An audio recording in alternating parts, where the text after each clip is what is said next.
Nisadiki mimi kwamba niko ndani ya Baba na Baba yuko ndani yangu.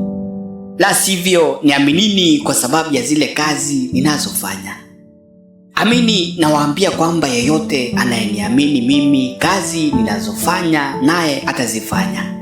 Na atazifanya kubwa kuliko hizi, kwa sababu mimi ninaenda kwa Baba. Nanyi mkiomba lolote kwa jina langu, hilo nitalifanya, ili Baba apate kutukuzwa katika Mwana. Mkiniomba lolote kwa jina langu nitalifanya. Yohana 14 mstari wa 11 hadi 14. Katika neno hili Yesu alimaanisha kwamba hamna kiwango ama kipimo chochote kilichowekwa kwa mtu wakati wa maombi. Kila mtu ameruhusiwa na kukubaliwa kuomba chochote kwake Mwenyezi Mungu kupitia Kristo kwa imani, na atapokea. Katika Yohana 6 mstari wa 63 hadi 64, Yesu anaendelea kufundisha kwamba maneno haya niliyowaambia ni roho tena ni uzima, lakini baadhi yenu hamwamini. Kwa maana Yesu alifahamu tangu mwanzo wale ambao hawangemwamini. Hivyo basi imani ya mtu huwa inampa mwongozo kwa kile anachoomba. Kumbuka kwamba ukiamini na kuomba vitu vikubwa kweli utavipokea. Lakini ukijiona kuwa huwezi fikia vitu vya thamani ukaomba vitu vidogo, basi utapokea kiwango hicho unachoamini.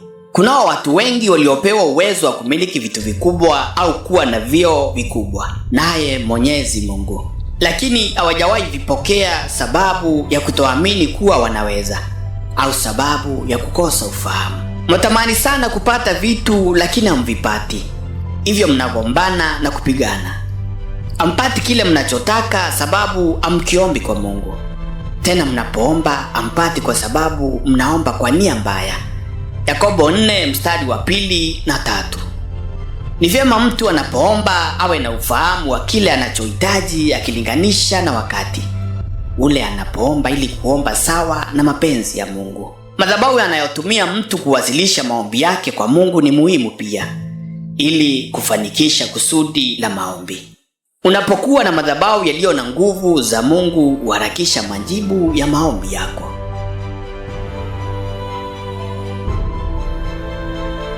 Imba ewe mwanamke tasa, wewe ambaye kamwe haukuzaa mtoto. Pasa sauti kwa kuimba na upige kelele kwa furaha, wewe ambaye kamwe hukupata uchungu. Kwa sababu watoto wa mwanamke aliachwa ukiwa ni wengi kuliko wa mwanamke mwenye mume, asema Bwana. Panua mahali pa hema lako, tandaza mapasia ya hema lako, uyaeneze mbali wala usiyazuie.